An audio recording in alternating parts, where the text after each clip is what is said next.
Good morning and welcome to the Killik & Co market update. It's been another very negative week for markets, made worse by the fact that the coronavirus has now officially been classified as a pandemic. Yesterday, the 12th of March, was actually the worst day that markets have experienced since 1987. And perhaps one of the causes of yesterday's fall was the fact that Donald Trump announced that all flights going from Europe to the US would be cancelled for a 30-day period.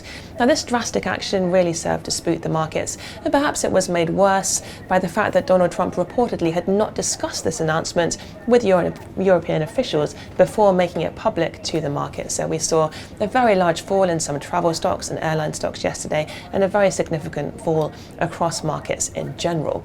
Global markets are now down more than 20% from their record highs that they hit in February, and that officially means that we are in a bear market. Now, much as we'd love to tell you exactly when we think these markets will bottom out, it's impossible to predict that. So all we can do is look at how markets have performed historically, and we can say that when markets have suffered quite significant falls, they have recovered very quickly, and anyone trying to sell out and buy back in at the bottom has been unlikely to actually get the timing right. So historically, it's been safer just to remain invested and to ride out that volatility. We have a chart here from JP Morgan which hopefully will provide some reassurance. This chart goes all the way back to 1987, and for every individual year it shows the largest intra-year decline that has occurred in the market, and then also the overall return for that particular calendar year. So I'll draw your attention to the year 1987, and this year you can see that there was an intra-year decline of 37%, and yet for that year as a whole there was actually a positive market return of 4%. So I think that really shows why it sometimes can be important just to remain invested. Now, at times like this, when there's a huge amount of activity and movement in the market, I think it's important to look for opportunities rather than just focusing on the negative headlines. And there are some industries that could potentially benefit from this coronavirus. One is potentially the healthcare sector. Another one is technology, and in particular parts of the technology sector that help people to work from home. The coronavirus has caused a huge increase in the number of people that are being encouraged to work from home, and this does require certain equipment and software, and it's likely that companies offering these will have experienced quite a rise in demand. Finally, renewable power.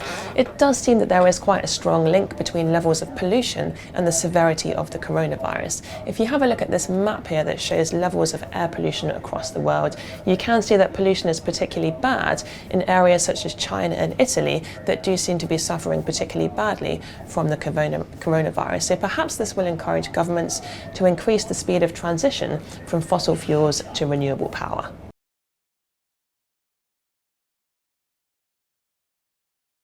It's worth touching on the oil price again this week, following the falls that we had last week, which occurred due to the fact that Saudi Arabia announced a fairly significant increase in production. This week, the kingdom has announced that it might further increase production, and that has caused further falls in the price of Brent crude. And I think this is quite important because the FTSE 100 index is quite heavily dependent on large oil companies such as BP and Shell. Have a look at this 5-year chart here, which shows the price of Brent crude, and you can see that at the moment we're approaching the low that we last hit in the early months of 2016. Back then the price hit $27 per barrel, but as you can see, it didn't stay there for long. At that point, a number of the higher cost producers were forced to stop production. That reduced the supply, and that caused the oil price to rise once more. So let's hope that that is what will happen once more.